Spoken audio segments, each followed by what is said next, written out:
Stepstone presenting RERA and DTCP approved on-road beach resort plots. Just 2 minutes drive from Kovalam. Premium beach resort plots 22 lakhs onwards. For free site visit call 8682089820. மு.க. ஸ்டாலினுடைய அரசாங்கம், திராவிட முன்னேற்ற கழக அரசாங்கம், அதற்கு எதிர்க்கட்சி தலைவராக இருக்கக்கூடிய எடப்பாடி பழனிசாமியுடைய ஆப்த நண்பர் இன்பதுரை நாடாளுமன்றத்தில் வந்த பிறகு கண்டிப்பாக திமுகவினுடைய அலங்கோலங்கள் தமிழ்நாட்டில் நடக்குகிறதே, அதையெல்லாம் குட்டு புட்டு வைப்பார் ராஜ்யசபாவில். பிரதமர் நரேந்திர மோடி தமிழகத்திற்கு எவ்வளவு செய்தார், நன்னா செய்தார். ஆனால் தமிழகத்திலிருந்து அதை பெற்றுக்கொள்ளக்கூடிய அளவிற்கு திராவிட முன்னேற்ற கழக அரசாங்கமும் சரி, திமுக எம்பிக்களும் சரி தூங்கிட்டாங்க. சுப்ரீம் கோர்ட் அனுமதி கொடுத்தால்தான் ஃபர்தராக அந்த டாஸ்மாக் விஷயத்தை பண்ணுவாங்க. எனினும் தாங்கள் குறிப்பிட்ட மாதிரி என்ஃபோர்ஸ்மெண்ட் டைரக்டரேட்டுடைய அணுகுமுறை கும்பகர்ணன் தூங்குவது மாதிரி 6 மாதம் தூங்கிட்டாங்க. இப்போ பாருங்க, உதயநிதி ஸ்டாலின் மீது வந்து விட்டது. அந்த 5 பேர் போனாங்க பாருங்க, உதயநிதி ஸ்டாலினுக்கு கிட்ட இருக்கவங்களாம், அவங்களாம் இப்போ பெயில் வாங்கிட்டு அந்த கேஸையே பூட்டு வச்சாங்களே, அந்த ஓஎம்ஆர் அதெல்லாம் வாங்கிட்டாங்க. சதீஷ் அதெல்லாம் மேனேஜ் பண்ணிட்டாங்க.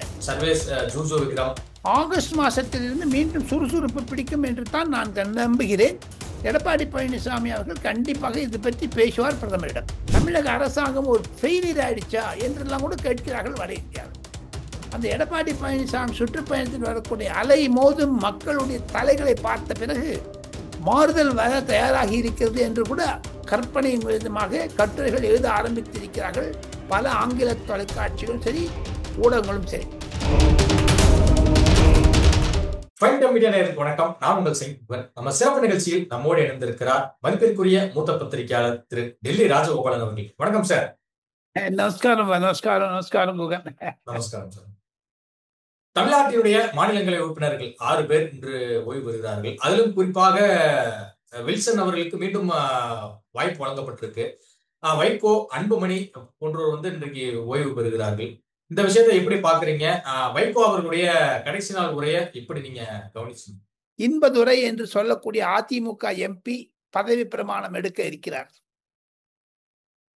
மு.க. ஸ்டாலினுடைய அரசாங்கம், திராவிட முன்னேற்ற கழக அரசாங்கம், அதற்கு எதிர்க்கட்சி தலைவராக இருக்கக்கூடிய எடப்பாடி பழனிசாமியுடைய ஆப்த நண்பர் இன்பதுரை நாடாளுமன்றத்தில் வந்த பிறகு கண்டிப்பாக திமுகவினுடைய அலங்கோலங்கள் தமிழ்நாட்டில் நடக்குகிறதே, அதையெல்லாம் குட்டு புட்டு வைப்பார் ராஜ்யசபாவில் என்ற நம்பிக்கை இருக்கிறது. காரணம், இன்பதுரை வில்சனுக்கு சரியான மேட்ச். இவங்க ஏதாவது சொன்னா உடனே பதில் சொல்வார். அவர் முதன்முறையாக அவரை நாடாளுமன்றத்திற்கு அனுப்பி வைத்தது எடப்பாடி பழனிசாமியுடைய ஒரு மாண்பு. காரணம் என்ன என்று கேட்டால், சாதாரண கட்சிக்காரன், வழக்கறிஞர், அட்வொகேட், நல்லா இங்கிலீஷ் பேசுறாரு. போதாக வரைக்கும் கள்ளக்குறிச்சி மற்றும் பல அந்த சம்பவங்களுக்கெல்லாம் வாதாடினார். அதிமுகவிற்கு உறுதுணையாக இருந்தார். அம்மா ஜெயலலிதாவுடைய கட்சி, அம்மையார் ஜெயலலிதாவுடைய கட்சியை வலுப்படுத்துவதற்காக. அவரும் வில்சனுக்கும் நல்லா டக்கர் இருக்கும், முற்றி மோதிப்பாங்க. அதுதான் ஒரு ரகசியமான சீன் பார்க்க வேண்டியது. வைகோவுடைய ஸ்பீச் நல்ல டச்சிங்கா இருந்தது, எமோஷனலா இருந்தது. அதில் அவர் முரசொலி மாறன் பெயரை கொண்டு வந்ததிலும் நான் மறுத்த மகிழ்ச்சி அடைகிறேன். காரணம், முரசொலி மாறன் அவர்களால் தான் உருவாக்கப்பட்டவர் வைகோ. அவருக்கு எதிர்த்தே போனார், திமுகலேருந்து வெளில போனார், திமுக கண்டபடி பேசினார். இவரை விட பழைய வீடியோ எல்லாம் பார்த்தீங்கன்னா வைகோவோட பேசினது யாரும் இருக்க மாட்டாங்க. ஆனால் அதே மு.க. ஸ்டாலினுடைய தந்தையார் மு. கருணாநிதி ஐயா அவர்கள் வைகோவை அரெஸ்ட் பண்ணாங்க. மாநில அரசாங்கத்திற்கு, மத்திய அரசாங்கத்திற்கு RAW ரகசிய உளவுத்துறையினுடைய கொடுத்து அறிக்கையின் பெயர் பிரபாகரனை சந்தித்தால் அதெல்லாம் சொன்னதுனால அவர் அரெஸ்ட் பண்ணிட்டாங்க. மீசால, போசால, காப்பி போசால எல்லாத்துலேயும் அவர் அரெஸ்ட் ஆகாது கிடையாது. அது இன்னைக்கு அவர் நினைவு கூர்ந்தார்.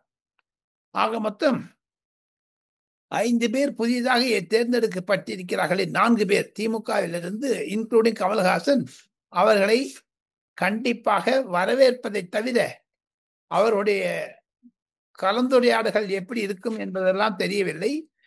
வில்சனுக்குத்தான் திருப்பியும் சீட் கொடுத்திருக்காங்க. அன்புமணி ராமதாஸ் ஓய்வு பெற்று விட்டார்.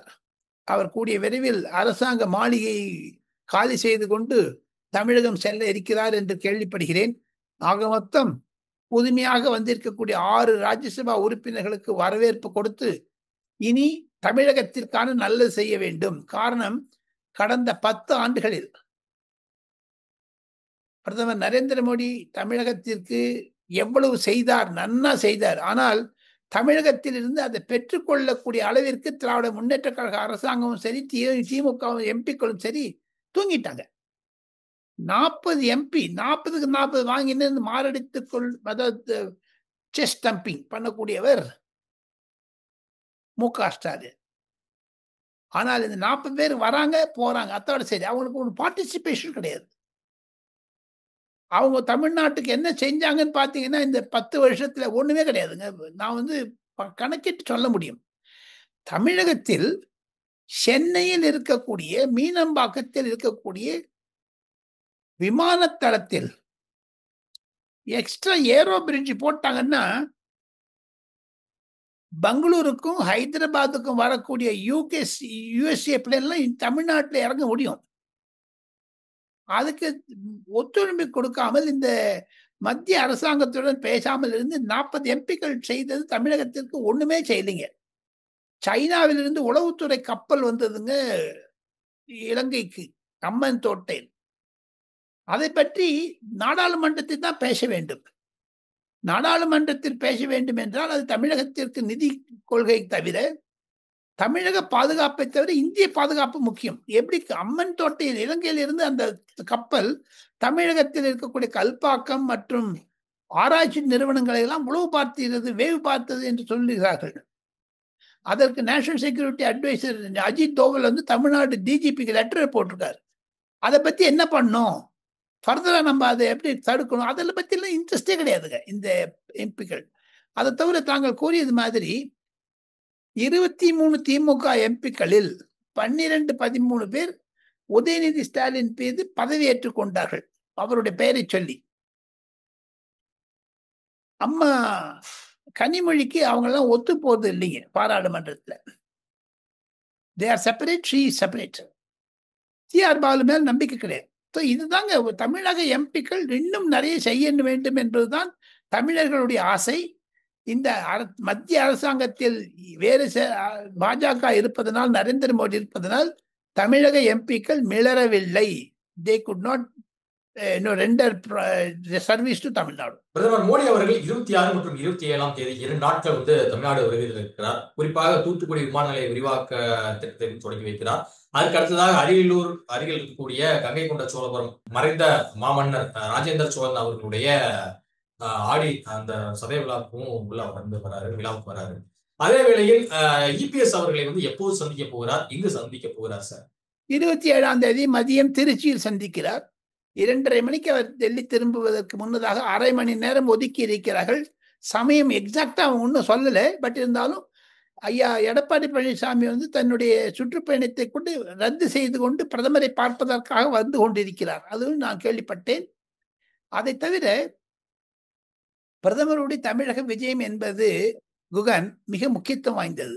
அமித்ஷா ஏப்ரல் மாதம் எப்படி அதிமுக பாஜக ஒரு உறவினை ஏற்படுத்தி விட்டு இப்பொழுது அடுத்ததாக பிரதமர் முதல் தடவையாக வருகிறார். பொலிட்டிக்கலா பார்க்க போனீங்கன்னா பெரிய டேர்னிங் பாயிண்ட் இந்த விஜயம். தமிழக பாஜக ஊழியர்களிடையே பிரதமர் பேசும் பொழுது கண்டிப்பாக திமுக அரசை நன்றாக தாக்குவார். பல காரணங்களை கொண்டு. நான் ஏற்கனவே சொன்ன மாதிரி பாதுகாப்பு ரீசன்ஸ் பார்த்தீங்கன்னா, அதை தவிர தமிழகத்தில் இந்த கள்ளச்சாராயம், போதை மருந்துகள், அதையும் தவிர மணல் கொள்ளை. 2024 லோக்சபா எலெக்ஷனே பேசினார் பிரைம் மினிஸ்டர். ஆனா இது அதை விட மோசமானதுங்க. அவருக்கு பேச்சு எழுதுவதற்காக பேக்ரவுண்ட்ல 3-4 முக்கியஸ்தர்கள் பல விஷயங்களை எல்லாம் அலசி ஆராய்ந்து பிரதமரிடம் சொல்லி குறிப்பெடுத்து கொண்டு வந்தார்கள்.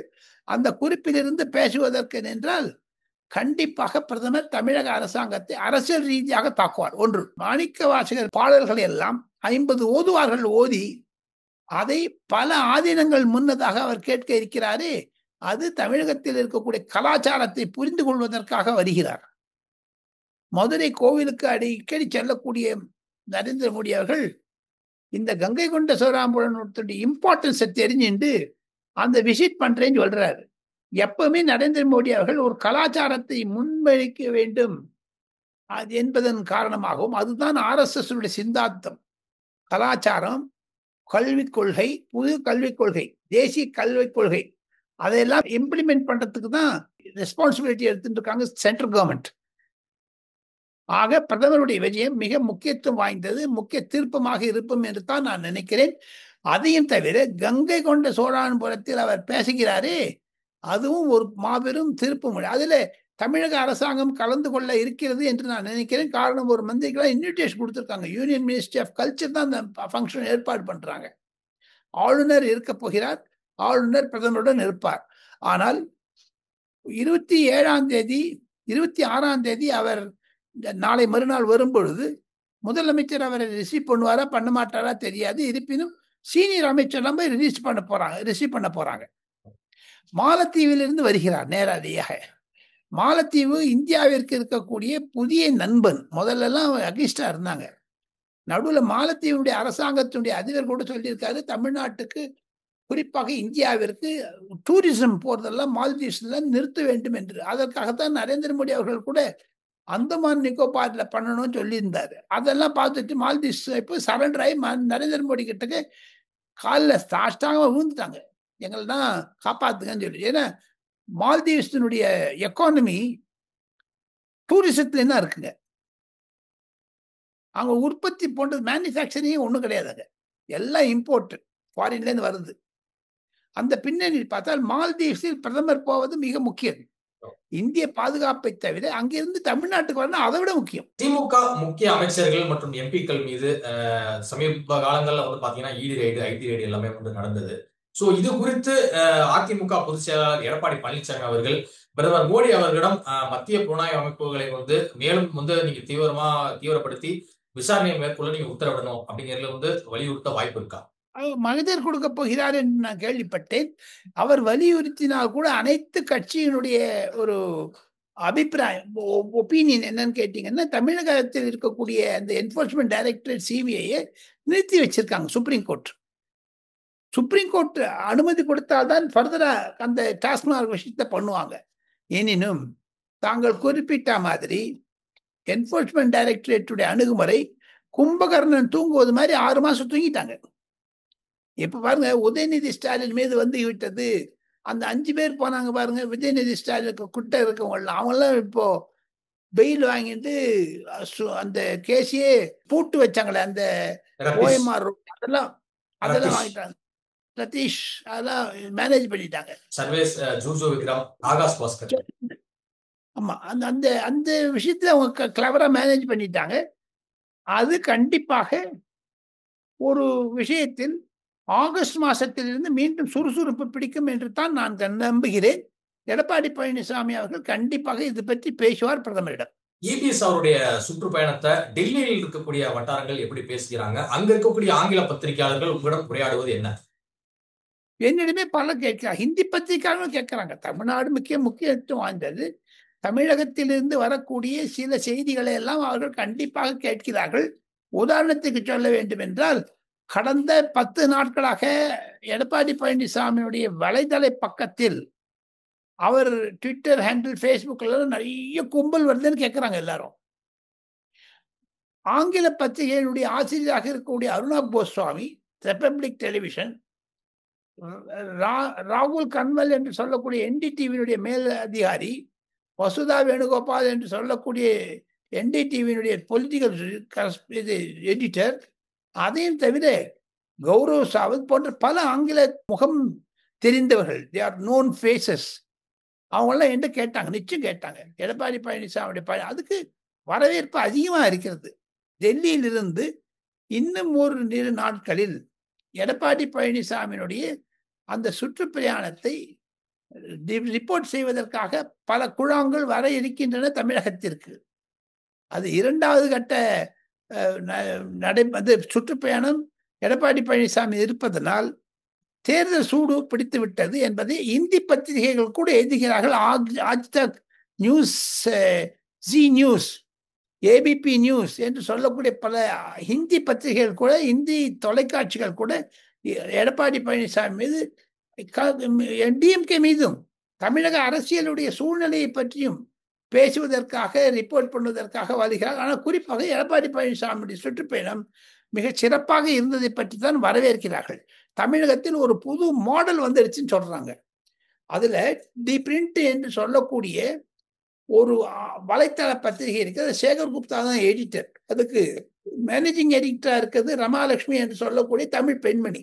அந்த அம்மா கூட சொல்றாங்க, எடப்பாடி பழனிசாமி நல்ல கூட்டம் வருது, தமிழ்நாட்டில் ஒரு மாறுதல் தெரிகிறது, குறிப்பாக ஊழல், போதை, கள்ளச்சாராயம், வன்முறை, கொடுமை, கொலை, கற்பழிப்பு இதெல்லாம் நிறைய ஆயிடுச்சு தமிழ்நாட்டில்.